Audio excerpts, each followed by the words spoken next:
You want to turn lashing into a career.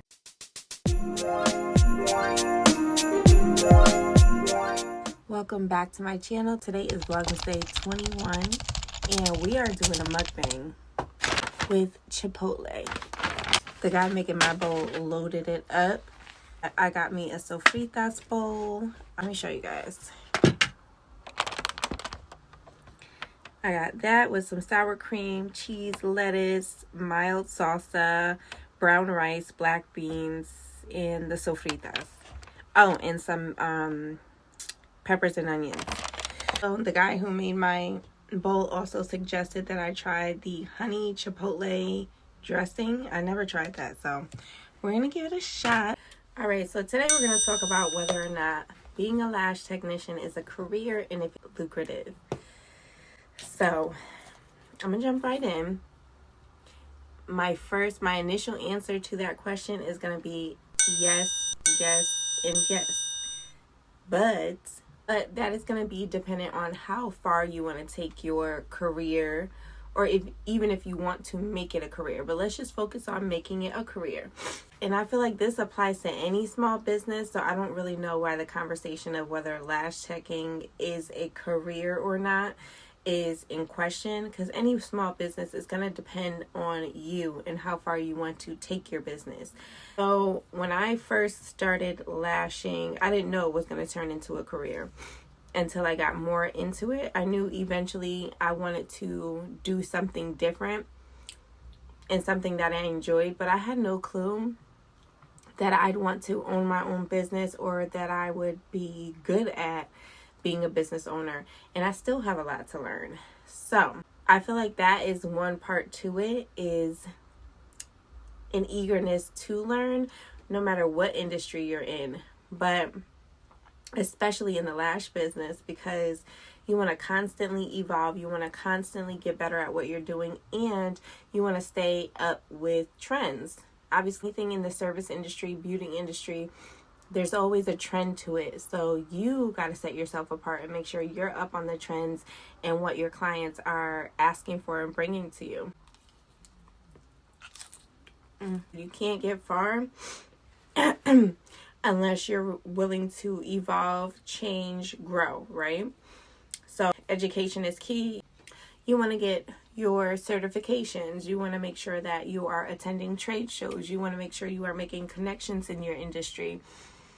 You want to make sure you put yourself in spaces, places, and in front of people that can help boost your business to the next level. Just understanding how far you want this whole lash thing to grow. So do you want to continue to be a lash tech and be physically hands-on the entire time or the entire duration of your career? Or do you see it changing as your time progresses? So for me, for example, I don't see myself working hands-on the entire time that I own my lash business. And you got to figure out what that looks like for you. Are you going to be a suite owner? Are you going to go into teaching, being an instructor? Are you going to open a school? Even because being an instructor is one where you certify people, but would you want to take it further and open up a school and license people? Do you want to move straight into having a lash supply store? Or, there's so many different avenues that you can see yourself moving into along the course of your lash career. One reason why I see myself stepping back from hands-on, not right now, but at some point, is because it can be hard on your body. So your hands, your back, your shoulders. I've gotten a lot better with respect to how it feels on my hands, and that's just in the way I hold my tools and getting the proper rest in between clients and things like that, as much as you can, because we know it's hard to get a true break in between clients. Stretching is also important. So that might be something you want to consider when you first jump into lashing. I don't know if I'm going to pour it on the whole thing, but that's really good. Another way to be able to boost your career and turn it into something, and turn it into a bigger business, is to set yourself apart. If you want to set yourself apart Offer something different. Offer something that nobody else is offering, even if it's just your environment. Even if you just are hearing from your clients, when I come in here, I feel so at home and cozy and it smells good and it's inviting. That's a plus, because they're going to keep coming back, because their experience is more than just their lash extensions. Their experience is your level of professionalism and the type of environment that you provide. Don't let nobody fool you, because being a small business owner, it's a lot of work that eventually is supposed to streamline itself into making it making it more convenient for you. Keep track of your goals, whether that be with a notebook, your iPad, your phone. Keep track of your goals. What are your long-term goals for your business? How do you want this to represent itself in your life and your lifestyle? Set business hours for yourself. One thing I made sure of was to set business hours, because I have a life outside of lashing. I have a life outside of Luxe Aesthetics, right? I have children. I have other goals that I'm trying to attain. And so my career has to be realistic and set up in a way where I can still have a life outside of it. Now, I might find myself on Canva or posting on social media, obviously outside of my actual physical working hours. You're going to do that, but set a hard stop time. So setting a hard start and stop time, not only going to ensure that you're not going to burn out prematurely, but also it's going to ensure, like I said, that you have a life outside of work, and you want your clients to respect those hours as well. One way I was able to get my clients to respect my hours was to have an entire separate line for work, right? You cannot call or text my personal phone to ask me questions about work or about lashes or about facials or about any of that, because when I go home, my job is to be with my family. My job is to make sure I take care of household things. And my job is also to maintain those things that you don't see as a client that I still have to do outside of work hours. And also designate your time for that. I try to focus on those things once my kids are asleep. If what the day looks like. But anyway, I used to have 2 phones. One for work, one for my personal.